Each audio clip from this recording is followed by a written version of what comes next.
Hello, I'm Julie, and today I'd like to talk to you about body messaging.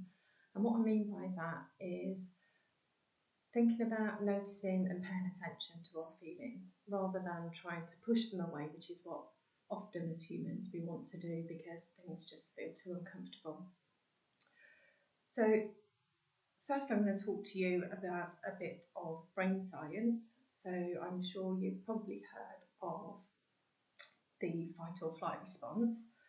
So, if our brain believes that we're in danger, then it sets off a chain of events, and that causes our survival instinct to kick in. So, our amygdala, which is the part of our brain that is like a smoke alarm, it's a bit like blue flashing lights telling us that there's danger and that something terrible is going to happen.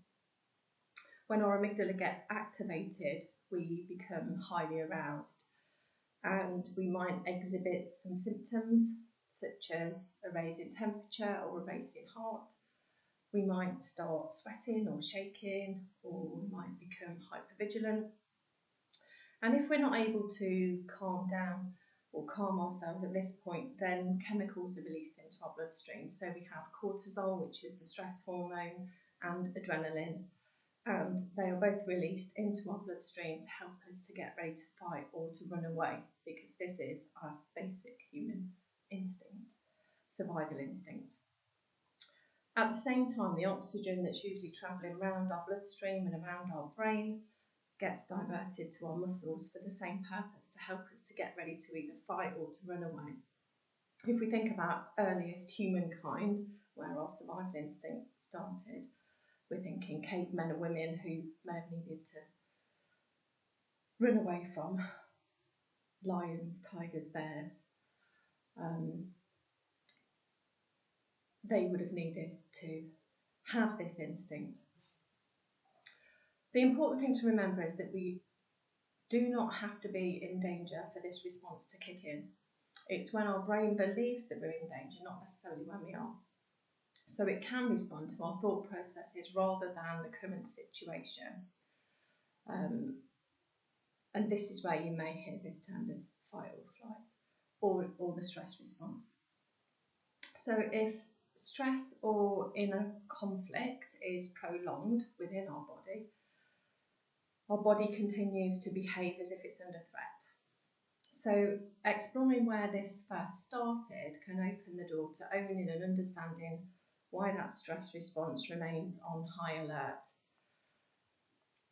The natural stress response can go into overdrive over time. So if you're someone who is repeatedly experiencing stressful situations, or someone who is repeatedly having rumination, overthinking, lots of intrusive thoughts, then our amygdala can be kind of locked in the on position, and our stress response can be kind of ongoing, and this is when we start to really struggle. So when the brain perceives threat, it heightens the inflammatory response in our body, which can also cause physical pain or delayed recovery from illnesses or other kind of medically unexplained disruption to our body. Once we can become aware of the onset of the events, what the cause was, physical symptoms can be sometimes no longer perceived as just random. Sometimes people say to me, "Oh, I think I'm going mad, I'm going crazy," because they don't perhaps understand what's happening and that this is a normal threat response, but it's just happening at a time when you're not necessarily under threat. So when we can perceive that they're not just random and that they're the result of thoughts and feelings, we can then explore safely and more effectively to find solutions. Those people who have worked with me will know that I drone on and on about feelings as information. And what I mean by that is paying attention to our feelings to work out what they're telling us in order for us to take some action for us to feel better. So if we consider our feelings as just telling us something, they tell us that something is okay or it isn't.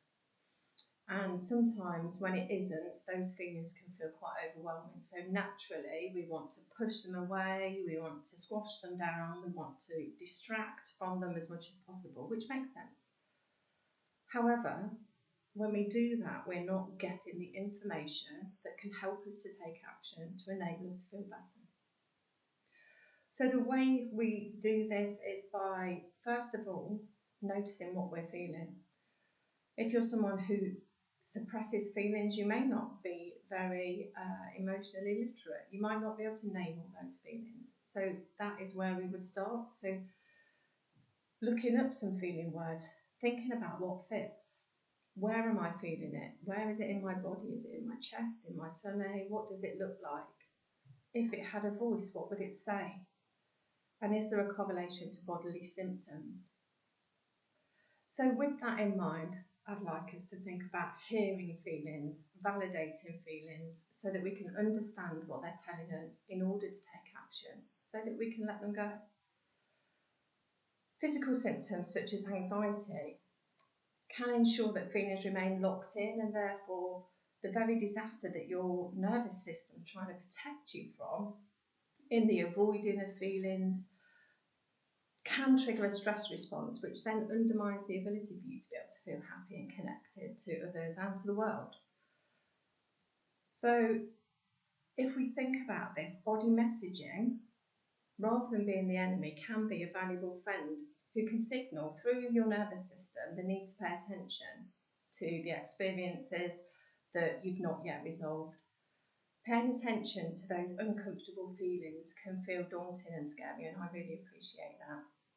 You know, nobody wants to feel uncomfortable, but if unchecked, they will leak out at some point and possibly end in explosions, and some of you might have already experienced that. So we can learn to give our nervous system a break. We can learn to calm down our nervous system, and we can take care of our emotional well-being in order that we can promote physical well-being and lead us to be able to live in a more positive way. If we do it slowly and safely, just like taking off the lid to a Coke bottle, we do that really slowly, then things can feel much easier. So why not give it a go? Just start paying attention to sensations in your body and just being curious about them rather than harshly judging them. Let's see what happens. Thank you for listening.